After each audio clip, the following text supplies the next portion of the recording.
महाराज जी, मेरे मन में एक विडंबना है कि किसी साधु महात्मा को या कोई घर में मांगने के लिए आता है तो आटा चावल दाल या कुछ भी भिक्षा देते हैं, तो अगर उसको बेच के अगर मदिरा पान करता हो हाँ, तो गलत है, गलत है। आप भी गलत फल के भागी बनेंगे।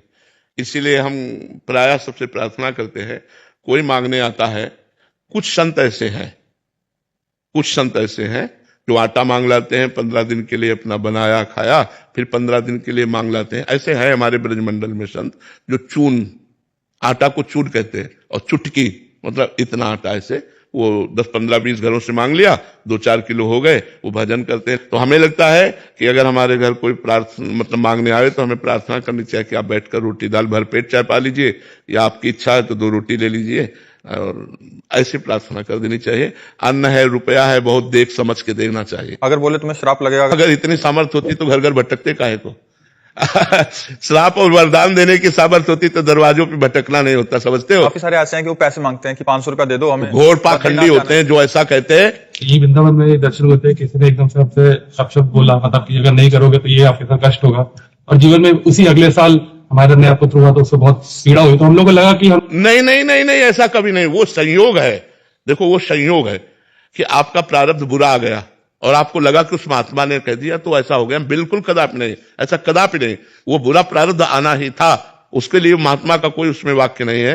कोई तो आप निश्चित समझ लो, कोई ऐसा साप और वरदान देने वाला समर्थ महात्मा वो ये नहीं कह सकता कि अगर आप ये नहीं दोगे तो आपको ऐसा हो जाएगा, ऐसा कभी नहीं कह सकता। मांग सकते हैं, वो भिक्षावृत्ति से आते हैं, ऐसे भी महापुरुष भी होते हैं जो भिक्षावृत्ति से आते हैं, तो वो बहुत संतोषी होते हैं।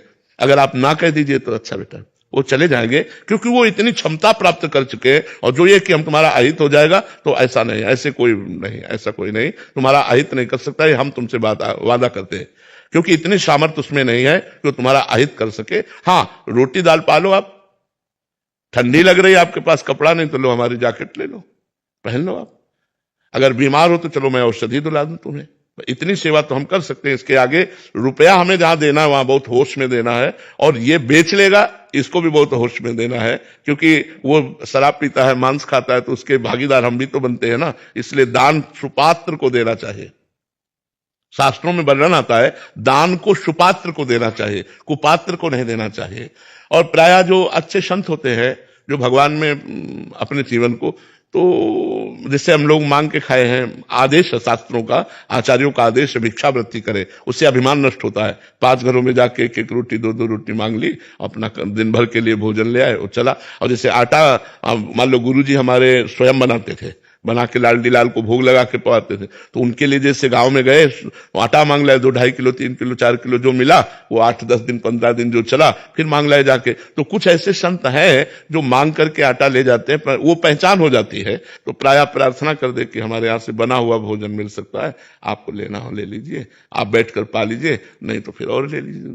तो अगर वो कहता है कि सांप या कुछ ऐसा, तो उस पर ध्यान न दे, राधा राधा राधा राधे राधे चलो, बस इतना है कि राधे राधे चलो। कोई भी सामर्थ्यशाली महात्मा ऐसा नहीं होता जो तुम्हें इस तरह का व्यवहार करे। हाँ, अगर तुम मार भी दोगे तो तुम्हारा मंगल मनाएगा, अमंगल नहीं मना सकता। जो सच्चा संत है वो कभी अमंगल नहीं मना सकता, ये बात पक्का समझ लो। अगर किसी कारणवशात वो नाराज हो जाता है, जैसे देवर्षि नारद जी विचरण कर रहे थे कैलाश के समीप ही, अलकनंदा थी। अलकनंदा में कुबेर के नलकुबर मणिग्रीव नाम के 2 पुत्र, ये अब इतने बड़े धनाध्यक्ष त्रिभुवन के कुबेर जी, अब उनके पुत्र, तो वो देव मदिरा पान करके, जो देवता लोग पान करते हैं, वो मदिरा पान करके गंगा जी में निर्वस्त्र अप्सराओं के साथ जल क्रीड़ा कर रहे थे। तो अप्सराओं ने देखा देवर्षि नारद जी, तो फौरन शर्मा कर बाहर निकली और वस्त्र आदि धारण करके प्रणाम किया। लेकिन वो वैसे ही मदिरा के नशे में गंगा जी में, तो उनका तुम देवताओं में श्रेष्ठ कुबेर के पुत्र होकर इस तरह अभद्र व्यवहार करते हो, तुम्हारी बुद्धि भ्रष्ट हो गई है, तुम श्री मतलब धन से मतवाले हो रहे हो, इसलिए तुम्हें ज्ञान भी नहीं है कि कौन तुम्हारे सामने खड़ा है, क्या है। तुम इस तरह मदोन्मत्त हो रहे हो, जाओ मैं शाप देता हूं, तुम वृक्ष योनि को प्राप्त हो जाओ। जब शाप की बात कही तो घबरा गए, चरणों में गिरे। तो देवर्षि नारद जी ने कहा, वृक्ष तो बनो लेकिन नंदालय के वृक्ष बनो।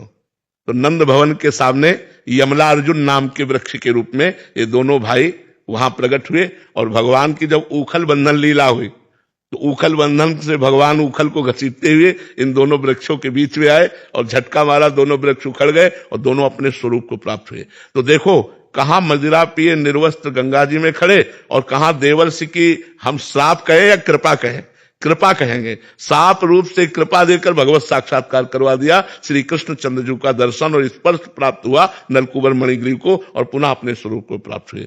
तो सामर्थ्यशाली महात्मा मुनिन का क्रोधौ मुक्ति दातार। अगर मुनिजन सामर्थ्यशाली संत क्रोध भी करे तो मोक्ष प्रदान कर देते हैं, वो भगवान को प्रदान कर देते हैं। ऐसे घटिया बात नहीं, संत वही है जिसको तुम गाली दो और वो तुम्हारा मंगल बनाए, उसे संत कहते हैं। उमा संत के यही बड़ाई, मंद करत जो करे भलाई। तो बिल्कुल मत डरना, कुछ नहीं होने वाला। राधा राधा ऐसे संतों से कहे राधे राधे महाराज, बैठ के मानो तो भोजन पालो, नहीं तो पधारो, कोई बात नहीं। महाराज जी क्या हृदय बहुत नाजुक होता है, क्योंकि घर परिवार में मोह होता है, तो बात भले हम नया दें भेज दें पर वो बात घर कर जाती है, और जब भी कुछ बुरा होता है तो बार बार याद आता है कि उस संत ने ऐसा बोला था, मेरा अपराध बन गया। ये बहुतों के प्रश्न भी होते हैं। तो महाराज जी इस पे अपने कर्मों का ही माने ना? बिल्कुल अपने कर्मों का ही फल, और संयोग बन गया ऐसा तो बार बार लगता है कि ऐसा हो नहीं, किसी के गलत करने से ऐसा हो तो सब संसार को लूट लेना, ऐसा नहीं, ऐसा बिल्कुल नहीं। को न काहू के सुख दुख कर दाता, निज कृत कर्म भोग सुन भ्राता। हाँ, गृहस्थ धर्म में एक आतिथ्य धर्म है, आए हुए अतिथि का सत्कार करना, अपने दरवाजे पे जो मांगने आया है उसका आदर करना। तो हम प्रिय वचन तो बोल सकते हैं, पहला आदर होता है प्रिय वचन, राधे श्याम, हाथ जोड़ लिया, राधे श्याम, आइए आइए, क्या सेवा करें, हमें 5,000 रुपया दे दो, नहीं। पानी पियोगे आप, भोजन पाओगे, नहीं, फिर हम रुपया नहीं दे सकते, खत्म खेल। कोई अपराध आपको नहीं लगेगा क्योंकि आपने पहला आदर किया है उनका। निरादर किसी का ऐसे नहीं, किसी राधे, भले वो भिक्षुक है, किसी भी तरह का है, राधे श्याम आइए। आप जल पिएंगे, नहीं, भोजन पाएंगे, नहीं, फिर आप पधारिए। महाराज जी इसमें एक सावधानी और मांग रहे हैं महाराज जी, जैसे संतों का आदर करना चाहिए तो उनको घर में तो ना घुसाए ना? हाँ, नहीं, गेट के बाहर से।